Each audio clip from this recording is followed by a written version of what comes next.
Saudara-saudari terkasih, apakah ada yang pagi ini lapar? Belum sarapan? Maka berbahagialah karena Anda adalah empunya kerajaan surga. Dan katanya celaka ya yang sudah kenyang. Saudara-saudara terkasih, Romo ingin bertanya, pernahkah kita mensyukuri ketidaksempurnaan kita? Hingga akhirnya kita menyadari betapa yang namanya kelemahan dan kerapuhan diri kita adalah ruang di mana kita sungguh-sungguh mengandalkan Tuhan. Itulah mengapa yang disebut berbahagia oleh Yesus dalam bacaan Injil hari ini adalah mereka yang mengalami kelemahan dan kerapuhan. Yang miskin, yang lapar, yang menangis, yang dicela, yang dikucilkan. Sementara mereka yang sudah merasa cukup sempurna dalam hidup ini dan mereka merasa tidak perlu mengandalkan Allah disebut yang celaka. Maka dalam bacaan Injil hari ini jangan kaget kalau Yesus mengatakan celakalah yang kaya, yang kenyang, yang tertawa. Itu mau menggambarkan bukan kekayaan secara fisik, bukan melarang orang menjadi kaya, tetapi ini semua kaya, kenyang, tertawa menjadi gambaran tentang orang yang merasa sempurna dengan hidupnya. Kan kenyang itu sudah paripurna, kaya itu ya sudah pencarian diri kita mentok di situ. Merasa sempurna bisa membuat orang akhirnya tidak lagi butuh Tuhan dan mengandalkan Tuhan. Maka saudara-saudari terkasih, jangan hanya mensyukuri kelebihan-kelebihan dan berkat yang ada dalam diri kita, tetapi syukurilah juga ketidaksempurnaan diri kita. Ketidaksempurnaan itulah yang menjadi tempat bagi Allah untuk berkarya dalam diri kita dan juga mengingatkan kita untuk selalu memperbaiki diri. Maka tadi dalam bacaan pertama Nabi Yeremia mengatakan, diberkatilah orang yang mengandalkan Tuhan, yang menaruh harapan padanya. Maka bertanyalah dalam hati kita masing-masing, apakah kita ini sudah menyadari kelemahan dan kerapuhan kita dan akhirnya kita ini mengandalkan Tuhan? Bukankah Allah akan tetap mencintai kita sekalipun kita tidak sempurna? Bukankah Ia tidak akan meninggalkan kita, namun justru menemani kita saat kita rapuh dan lemah? Saudara-saudari yang terkasih, merasakan Allah yang mencintai ketidaksempurnaan kita ini akan mengingatkan kita juga untuk melakukan hal yang sama terhadap orang lain. Loh, kok bisa, Romo? Iya, bukankah mereka yang kita cintai pun seringkali tidak sempurna seperti diri kita?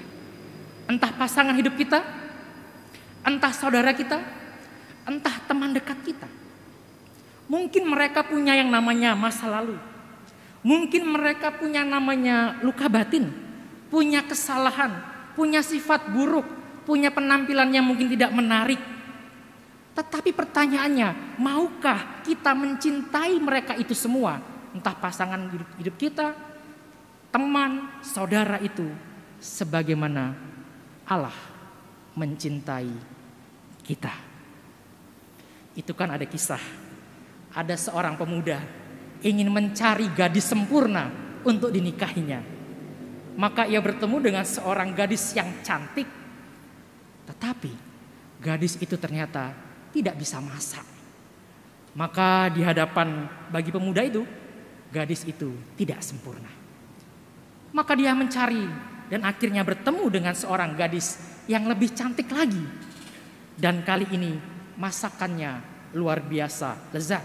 Bahkan dia punya rumah makan. Tapi gadis ini ternyata tidak lulus SMA dan segala yang ia tahu hanya soal memasak. Dan akhirnya pemuda itu meninggalkannya karena baginya dia tidak sempurna. Lalu dia mencari lagi dan akhirnya dia menemukan seorang gadis cantik. Masakannya enak melebihi restoran bintang 5. Punya rumah makan bahkan lebih dari 2. Dan dia cerdas. Punya gelar doktor. Pengetahuannya luas. Ia sempurna. Tapi pemuda itu tidak bisa menikahinya. Mengapa? Karena gadis ini juga mencari pria yang sempurna. Cerita ini ingin mengingatkan apa? Ingin mengingatkan bahwa kita seringkali menuntut orang lain itu sempurna tanpa melihat bahwa kita juga sebenarnya ini tidak sempurna. Itu kan juga ada kisah ya. Setelah upacara perkawinan, seorang ayah mertua memanggil menantu laki-lakinya. Dia mengatakan, "Nak, kamu pasti berpikir anak perempuanku adalah perempuan paling sempurna dan paling hebat di dunia ini." Lalu sang menantu menjawab, "Iya Pak, dia begitu sempurna dalam segala hal." Lalu bapak mertua itu mengatakan, "Ya, itulah yang kamu rasakan sewaktu baru menikah. Tetapi mungkin beberapa waktu yang akan datang, kamu akan mulai melihat kekurangan anak saya. Saat itulah saat kamu mulai menyadarinya.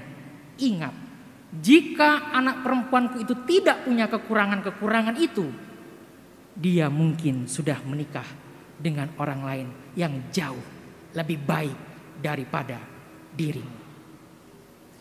Dua kisah ini mengingatkan kita tentang ketidaksempurnaan kita dan juga ketidaksempurnaan orang lain. Maka yang namanya mencintai adalah kesediaan juga untuk menanggung ketidaksempurnaan, baik dalam diri kita dan terutama dalam mereka yang kita cintai. Memang berat saudara-saudari terkasih, tetapi janganlah berhenti mencintai hanya karena kita menjumpai ketidaksempurnaan. Jangan meninggalkan atau mengabaikan seseorang hanya karena ia tidak sempurna. Sebab Yesus pun tidak pernah meninggalkan kita yang tidak sempurna. Oleh sebab itu saudara-saudari terkasih, sebagai murid Kristus, seberapa berat apapun beban yang harus kita panggul dalam mencintai ketidaksempurnaan seseorang, entah itu pasangan hidup kita, entah itu saudara kita, entah itu teman kita, itu jauh lebih ringan ketimbang beban yang harus kita panggul ketika meninggalkan seseorang yang kita cintai hanya karena dia tidak sempurna. Seorang kakek yang merayakan ulang tahun pernikahan ke-60 ditanya sama seorang anak muda, "Kakek, apa resep dari langgengnya pernikahan kakek sampai 60 tahun?" Kakek itu menjawab, "Nak, saya dilahirkan di zaman di mana kalau kita menemukan sesuatu atau barang yang rusak, kita diajari untuk memperbaikinya, bukan membuangnya." Maka saudara-saudari terkasih, selain kita menyadari ketidaksempurnaan kita yang menjadi tempat bagaimana Allah berkarya dalam diri kita dan kita mengandalkan Allah, tetapi kita juga diingatkan untuk senantiasa tumbuh bersama dengan orang yang kita cintai dengan segala ketidaksempurnaan mereka. Tuhan memberkati. Amin.